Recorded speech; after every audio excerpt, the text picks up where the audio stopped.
Assalamualaikum warahmatullahi wabarakatuh. Di sini saya akan menjelaskan materi pendidikan Pancasila dan Kewarganegaraan kelas 11, yaitu mengenai hak asasi manusia. Tujuan dari pembelajaran ini adalah yang pertama yaitu menghayati hak asasi manusia berdasarkan perspektif Pancasila sebagai anugerah Tuhan Yang Maha Esa. Yang kedua, peduli terhadap hak asasi manusia berdasarkan perspektif Pancasila dalam kehidupan berbangsa dan bernegara.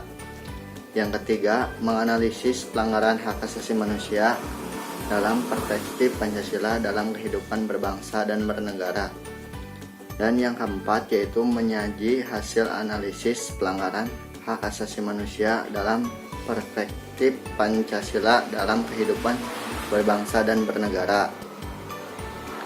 Nah, dalam materi ini ada 4 sub, yaitu yang pertama adalah konsep hak dan kewajiban asasi manusia. Yang kedua, substansi hak dan kewajiban asasi manusia dalam Pancasila. Yang ketiga, kasus pelanggaran hak asasi manusia. Dan yang keempat, upaya penegakan hak asasi manusia. Nah, jadi saya akan menjelaskan yang pertama dulu, yaitu konsep hak dan kewajiban asasi manusia. Langsung saja. Sub yang pertama yaitu ada konsep hak dan kewajiban asasi manusia. Hak asasi manusia merupakan anugerah Tuhan Yang Maha Esa kepada manusia sejak dalam kandungan dan bersifat universal. Hak asasi tersebut bersifat universal, artinya hak tersebut dimiliki semua manusia sejak dalam kandungan, tanpa memandang jenis kelamin, negara, ras, agama, dan budaya. Hal ini menjadi landasan moral manusia dalam berinteraksi dengan manusia lain dalam masyarakat. Tujuannya untuk menjamin keberadaan harkat dan martabat manusia serta menjaga keharmonisan dengan lingkungannya. Hak ini berlaku seumur hidup dan tidak diganggu gugat oleh siapapun. Nah, jadi hak asasi manusia itu adalah anugerah Tuhan Yang Maha Esa yang diberikan kepada kita sejak dalam kandungan, yang bersifat universal. Universal di sini itu adalah artinya menyeluruh. Jadi setiap manusia itu mempunyai hak, tidak ada manusia yang tidak mempunyai hak. Nah, kita lanjut ke sejarah perkembangan hak asasi manusia. Hak asasi manusia lahir tidak terlepas dari sejarah penindasan dan perlakuan sewenang-wenang pihak penguasa kepada rakyat atau bawahannya. Bentuk tindakan yang dilakukan misalnya perlakuan diskriminatif atas ras, etnik, ras, warna kulit, budaya, bahasa, agama, golongan, dan jenis kelamin. Nah, diskriminatif itu adalah perlakuan yang menimbulkan kekerasan. Misalnya, kalau kita mempunyai teman yang beda warna kulit, nah terus kita membedakan teman kita tersebut dan membedakannya tersebut dalam tindakan kekerasan. Nah, itu adalah diskriminatif. Tindakan tersebut menimbulkan banyak penderitaan, bahkan tidak jarang menimbulkan korban jiwa dengan jumlah yang tidak sedikit. Kesadaran manusia untuk lepas dari penindasan melahirkan gerakan-gerakan pahlawan dan pemberontakan untuk memperjuangkan hak asasi. Masyarakat semakin sadar bahwa sesungguhnya manusia lahir dengan hak-hak asasi yang sama yang telah dianugerahkan oleh Tuhan. Nah, sekarang lanjut ke sejarah perkembangan hak asasi manusia di dunia. Yang pertama itu di Magna Carta pemerintahan Raja John di Inggris. Nah, keterangannya adalah di situ mengenai hak asasi manusia adalah mengurangi kekuasaan raja secara absolut, yaitu mencangkup adanya tuntutan agar raja berlaku adil terhadap rakyatnya. Selanjutnya adanya tuntutan raja dihukum atau didenda berdasarkan kesamaan dan sesuai dengan pelanggaran yang dilakukan. Terus menuntut raja untuk menyampaikan pertanggungjawaban kepada rakyat dan menuntut raja untuk segera menegakkan hak dan keadilan bagi rakyat. Jadi pada waktu itu HAM itu sejarahnya adalah di Inggris. Jadi rakyat Inggris itu memberi tekanan kepada Raja Inggris yang hak-haknya itu agar diberikan. Yang pertama tadi yang sudah dijelaskan, adanya tuntutan agar raja berlaku adil terhadap rakyat, terus adanya tuntutan raja dihukum atau didenda berdasarkan kesamaan dan kesesuaian dengan pelanggaran yang dilakukan. Nah itu yang 4 tadi adalah tuntutannya. Terus yang kedua ada di Petition of Right, pemerintah Charles di Inggris juga. Ini tapi bedanya waktu pemerintahan Charles. Tuntutannya yaitu adalah yang pertama, pajak dan hak-hak istimewa harus dengan izin parlemen. Yang kedua, orang tidak boleh ditangkap tanpa tuduhan yang sah. Terus yang ketiga, dalam keadaan damai. Jadi itu adalah tuntutan-tuntutan waktu pemerintahan Charles setelah pemerintahan Raja John. Dan masih banyak lainnya, contoh manusia di dunia. Kalian bisa searching saja mengenai sejarah perkembangan hak asasi manusia di dunia. Nah, sekarang kita lanjut ke sejarah perkembangan hak asasi manusia di Indonesia. Pada dasarnya, perkembangan pemahaman hak asasi manusia di Indonesia sebagai tatanan nilai, norma, sikap, dan acuan bertindak dalam masyarakat sudah berlangsung sejak lama. Secara garis besar, perkembangan pemikiran dan pengaturan HAM di Indonesia dibagi ke dalam 2 periode, yaitu periode sebelum kemerdekaan dan sesudah kemerdekaan. Nah, sekarang kita akan mempelajari tentang sebelum kemerdekaan dulu ya, periode sebelum kemerdekaan. Periode sebelum kemerdekaan ditandai dengan kemunculan berbagai organisasi pergerakan nasional. Lahirnya berbagai organisasi tersebut tidak lepas dari sejarah pelanggaran HAM yang dilakukan oleh penjajah-penjajah. Berikut adalah organisasi yang lahir pada periode ini. Yang pertama ada Budi Utomo tahun 1908. Organisasi ini memperjuangkan hak kebebasan berserikat dan mengeluarkan pendapat. Yang kedua adalah Sarekat Islam tahun 1911. Organisasi ini memperjuangkan hak penghidupan yang layak dan bebas dari penindasan dan diskriminasi rasial.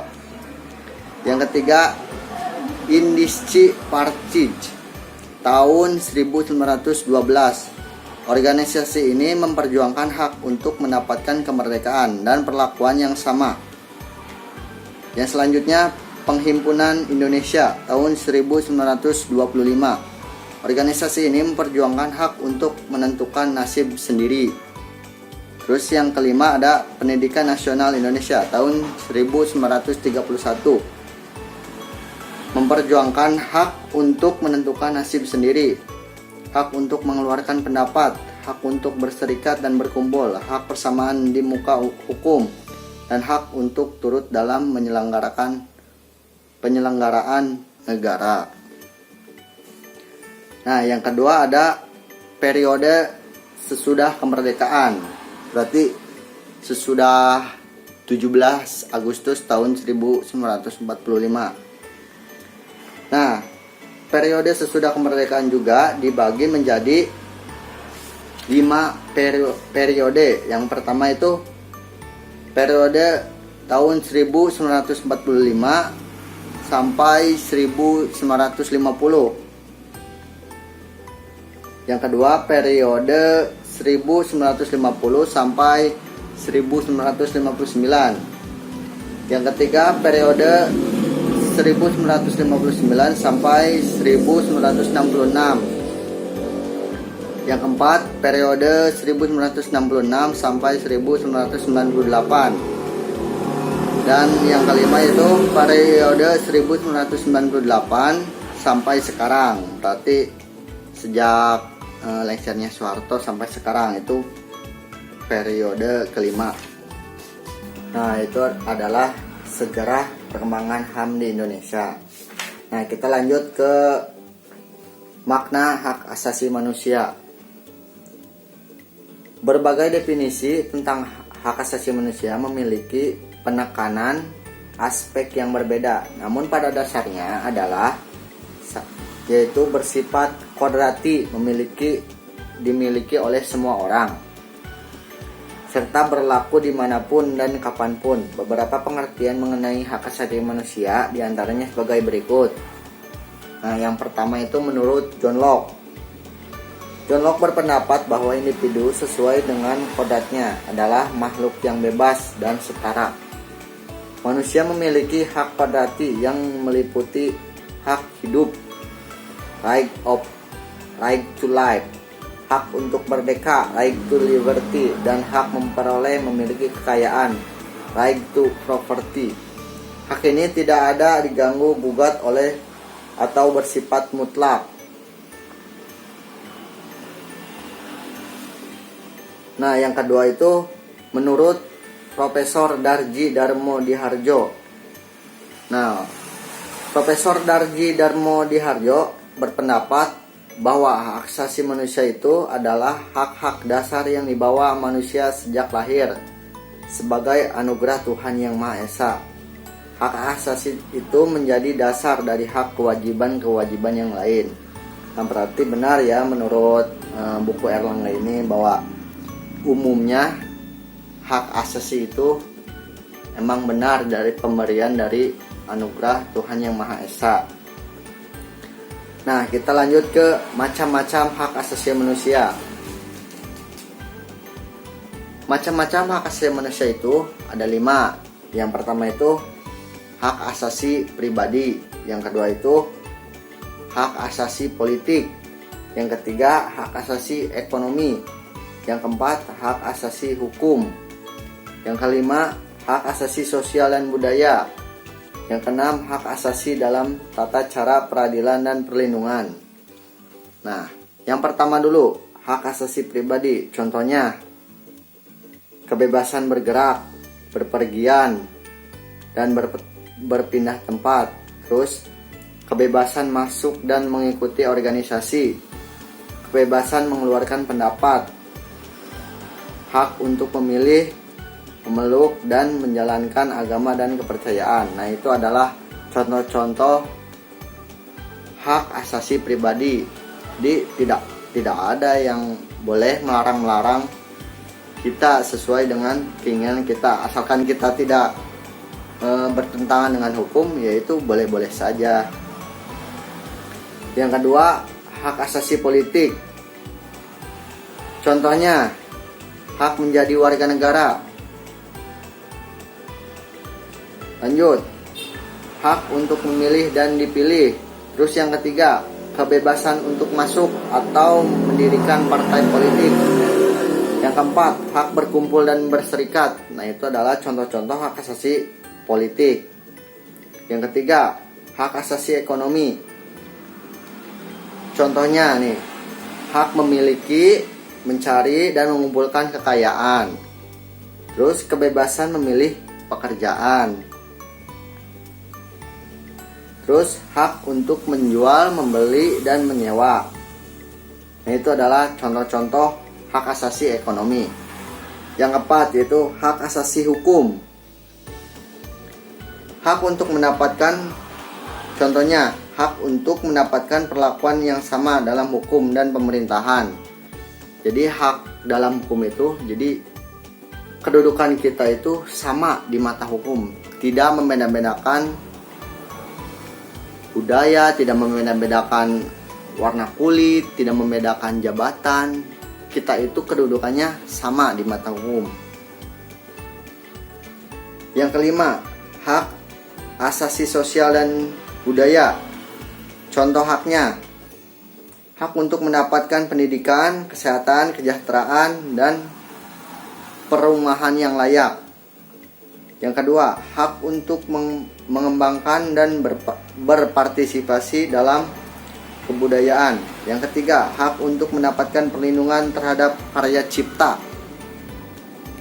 Nah, yang keenam, ada hak asasi dalam tata cara peradilan dan perlindungan.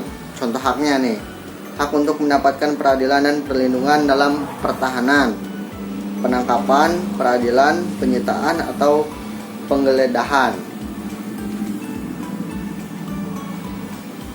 Nah, lanjut kita ke makna kewajiban asasi manusia. Kita telah membahas tentang hak asasi manusia.